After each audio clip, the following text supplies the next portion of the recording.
To start off this video, I have a few disclaimers before I start the video. I will not refer to any dead by their actual names and sign respect to those who died in this tornado and their families. I am also not a meteorologist, and all of this is from what I have researched. I also own no clips or images shown here and will give credit in the video or in the description.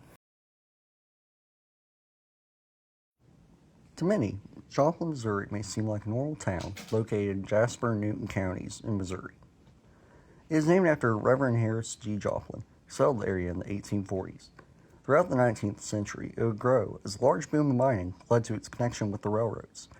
In the turn of the century, the population grew, and so did the city's culture, as a new theater and library were built.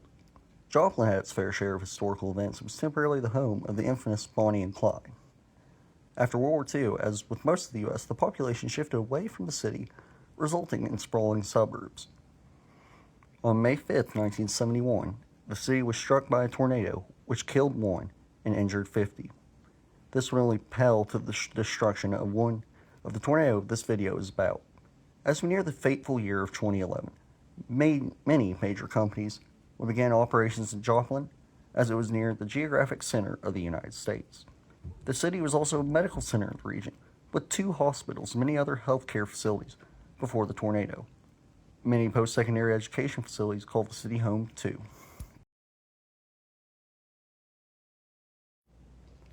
Before we even talk about the tornado, we need to know what caused this beast. Before the storm, a powerful trough was forming in the atmosphere. On the 20th and 21st, the Storm Prediction Center had put much of the Midwest and Rust Belt under a slight warning. However, it had a 40% chance of severe weather. The morning of the 22nd, the Storm Prediction Center would release its public severe weather outlook. The outlook highlighted that eastern and southern Iowa, western and northern Illinois, southeast Minnesota, northeast Missouri, and western and southern Wisconsin would have the greater chance of severe weather. Joplin was not in those areas, being located in west or southwest Missouri. However, severe storms were expected to impact most of the Midwest in the afternoon. This is due to the environmental instability caused by the warm and humid air from the Gulf of Mexico, meaning the cold front on the other side of the trough. These conditions would be made more potent with daytime heating, leading to further atmospheric instability. One factor that would become very important on top of all this is that the jet stream was strong, and the wind was ripe for rotation in the storms. This combination of instability and rotation would lead to this highly potent environment that ended up being a ticking time bomb. While the weather leading in Joplin that day looked insignificant, as most people, including the National Weather Service, thought that throughout most of the day, and the conditions in Joplin not being as potent compared to conditions in other parts of the region, that not much would happen. However, as we know, due to being in the future, this was very much wrong. At 3 o'clock, the Storm Prediction Center issued a tornado watch for much of the region, including Joplin. This didn't worry residents, as the city is part of Tornado Alley, which is where a lot of tornadoes happen. A weather balloon would be deployed measuring CAPE values, or convective available potential energy. Basically, how much energy is available in the air. And it was at over 4,000 joules per kilogram, so very high CAPE values. It would also record high wind shear values, which are vital to rotation and tornado development. At 4:33 p.m. Central Time, the National Weather Service in Springfield meteorologist would begin briefing the Joplin and Jasper County Emergency Manager on severe thunderstorms west of Joplin. Before the tornado, people were going about their day, with a high school graduation held at MSSU in northwest Joplin. As the clock neared 5 p.m. Central Time, the storms west of Joplin began to intensify, and around 9 minutes later, one of the supercells began to show signs of rotation. Soon, the National Weather Service would send out a tornado warning, notifying residents of the impending tornado. However, much of Joplin was not covered in this first warning. The city did have issues getting the warning out due to some of the technologies used. At 5:11, the area's 25 siren alert system was activated as the storm continued to intensify. This alerted many people to the impending danger. This was after communications between emergency management and neighboring Cherokee County, Kansas, and Jasper County. At businesses such as Home Depot, plans existed to help people shelter, and at the St. John's Regional Medical Center, which will come up a few times, went into condition gray when the head nurse confirmed the sirens were active, and patients were moved into interior hallways, and staff and visitors sheltered from the storm. People would try to confirm via multiple sources.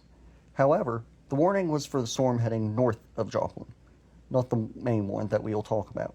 The environment around Joplin also didn't reflect the common menacing clouds that people in the region associated with tornadoes. More storms south and west of the one headed north Joplin began to develop at 5:17 p.m. Another possible tornado was located on radar, and a warning was sent out. However, witness reports that the tornado siren was not sounded again, which was confirmed because it was sounded 6 minutes before. The media was also concentrated on the northern supercell north of Joplin. West of Joplin, the skies darkened, and at 5:34 p.m., police would report a tornado on the ground. The police initially reported this to be a multi-vortex tornado on the ground, which was recorded too. For those of you who do not know, a tornado is basically a vortex. Meanwhile, a multi-vortex tornado is basically a tornado with multiple vortices, also known as subvortices, revolving around inside the tornado. Generally, this will indicate a very powerful tornado. In this case, it did. In footage by storm chaser Reed Timmer, a dead man walking is seen. Basically, this is a very specific kind of multi-vortex tornado, where the vortices appear to make a walking motion. A variety of stories circle about the origin either being a Native American legend or due to the 1997 Gerald tornado, which sparked lots of interest in it appearing, like many Europeans' personification of death, the Grim Reaper. Upon touchdown, many trees were uprooted, and an airport 6 miles away would see wind speeds increase to 40 miles per hour and remain there during the length of the tornado. At around 5:38 p.m., the public would be made aware and become more interested in it. Before that, talks between multiple agencies of Joplin and the National Weather Service's reports on the width and intensity of the tornado will result in the emergency manager activating the sirens again. The local NBC affiliate station, KSNF-TV, would show video with the imminent strike and told the listeners to take cover now, signifying how dangerous this tornado was. Not too long after the tornado entered Joplin, crossing Schiffer-Decker Avenue, I hope I pronounced that right, where trees would be reported as snapping and pulled towards the tornado. One driver reported seeing the tornado believing it was just rain, and he drove towards it till his car was hit with tree branches. Another driver would become the tornado's first victim. It would then cause severe damage in a residential neighborhood, but nobody would die here. The storm would also destroy the exterior of St. Paul's United Methodist Church. Many people did not have proper shelters or were sheltered in interior rooms. The next 4 fatalities would occur at Joplin's Elks Lodge, where the tornado ripped through it, killing all but one of the people trying to find shelter. The tornado near 26th Street and Main Lane, where it would impact many nearby buildings, including St. John's Regional Medical Center, where it would cause severe damage and destroy the backup generators, crippling the hospital. Survivors report doors being forced open and being hit by flying debris, including medical equipment. After the tornado passed, the workers realized the hospital could not function, and by word of mouth, it was evacuated. Outside, concrete bumpers would be ripped out of the ground, and vehicles were thrown like toys. 14 lives would be lost, and the damage was so severe, the parent organization voted to raise the building. Nearby at the Stained Glass Theater, people were evacuating to the basement, where 2 people died immediately, and the director died a week later due to injuries sustained by the tornado. It would continue east, striking a residence and killing 6 people, before striking the Greenbrier nursing home, which would be demolished, although only 19 of the 95 residents would die. It would demolish multiple buildings, including concrete buildings of St. Mary's Catholic Elementary School, showing the pure strength of the tornado. It would then strike a power substation, resulting in 20,000 people losing power. It would also cause leaks in gas and water pipes in its path of destruction. It would then strike a residential area by 20th Street, bordered by 20th Street, 32nd Street, Main Street, and Indiana Avenue, where it would kill 15 people. Near it, recordings from the Joplin High School CCTV cameras show damage outside and the school's auditorium and gym being ripped apart. Upon investigation, twigs, leaves, and cardboard would be impaled into the walls of the school, showing the insane strength this tornado had. At the nearby Harmony Heights Baptist Church, it would be hit, and 3 women died, one protecting her son who survived. I just wanted to point out her sacrifice to save her son. I hope her son realizes how much his mom loved him. The tornado then turned east along 20th, towards Connecticut Avenue, where drivers would report not seeing the funnel cloud, but rather the sky turning black and then seeing debris. 2 motorists would die here, but the death toll could have been much, much higher. Multiple apartments in the area would be severely damaged, resulting in 12 fatalities. As it continued, it struck Dillon's grocery store, where 35 people hid in a cooler. Luckily, everybody survived. It would also hit another residential area, killing 6, and a fire station outside the tornado's direct path would have its garage pulled open, roof torn off, and fire trucks would receive damage. The monster tornado then aimed its sights at the intersection of 20th and Ridgeline Road. Here it would demolish many commercial buildings. An AT&T was hit, and all 11 people inside hid in the bathroom. 1 would die. Survivors at the Pizza Hut also hid in the cooler, however 5 people would die. 1 employee held the door of the cooler closed with the bungee cord till the tornado killed them. At the Home Depot, 35 people hid in the training room as the tornado ripped the roof off. Luckily for the survivors, the walls near them collapsed outwardly. However, 8 people seeking shelter died after a wall collapsed on them. At the Walmart, 3 people died while trying to shelter. 50 to 60 other people survived by sheltering in different areas of the building. There isn't much known about the exact position of those who died, but they are believed to have died near the front center of the store. The tornado's sights then set on the eastern edges of the city, including residential areas, a middle school, which was recently built. At the Joplin East Middle School, CCTV footage shows the school being hit by the twister around 5:48 p.m. Parts of the school would collapse, but luckily it was Sunday, and nobody was there.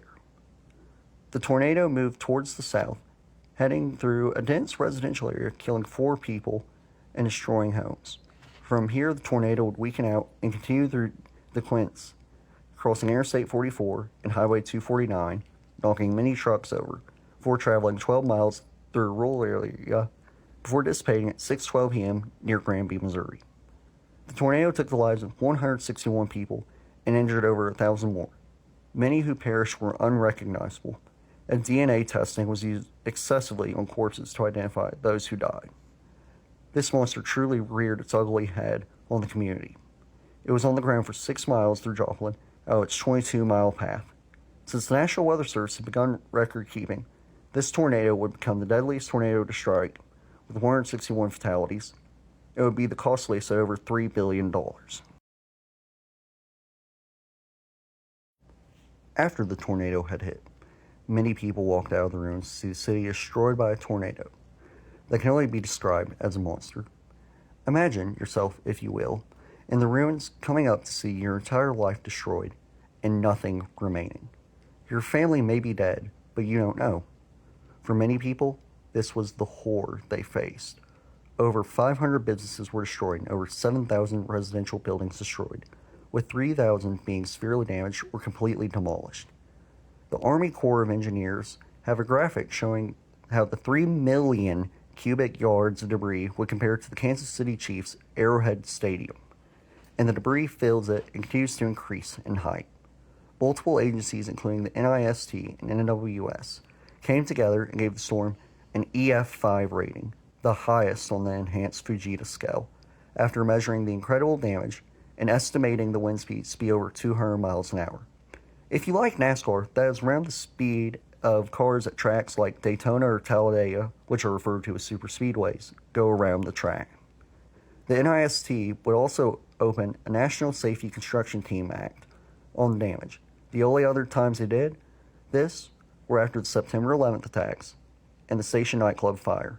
Currently, damage from Hurricane Maria and the Champlain Towers South collapse are ongoing NC STAR investigations. NC STAR 3 would help improve the engineering standards when it comes to construction in regions affected by tornadoes, specifically Joplin, where rebuilding would have to occur. FEMA, for a few years, would have a continuing presence, but even though the rebuilding the community, they were still shocked, and mental health issues were common. After the tornado, 18 people would commit suicide, and calls related to domestic violence went up. Earlier in 2024, multiple universities, namely my alma mater, the University of Tennessee, and the University of Missouri, finished a study related to the trauma that survivors had. Psychology is a bit too far from what I know, so I'm not going to really attempt to explain it, so I don't really sound like a fool. If you go to Joplin today, though, you'll see many murals and memorials to those who died. But one thing that will pop out to you more than everything else is butterfly people. Yes, I know it sounds odd. While butterflies are seen as a sign of rebirth, there's actually a larger story to all this that is quite interesting, I think should be highlighted. According to what I've heard and seen, children in the tornado report seeing angels or butterfly people, depending on the child, that would protect them and take away the souls of those who died. I'm a religious person, so I would say angels, but most people who are skeptics will point out that Joplin is located in the Bible Belt, which is a very religious region in the United States. Since this is more of a side note and something I don't want to start a debate over this, so I won't really go into more now. Maybe in the future, if I release a longer, more in-depth video on the Joplin tornado, I will. According to a person who lived through the tornado that I saw while doing research on Reddit, yeah, I did some research there, ghosts would be seen in Joplin after this. One of them was actually their great uncle. While I cannot verify these claims, it is another interesting part of the tornado. And I just really want to point out how, crazy my life's been before, in the video lately. Just been having a lot of stuff going on, so this is probably a really bad video, and, well, I just really want to thank you for watching, and please remember, stay safe out there, and have a great one.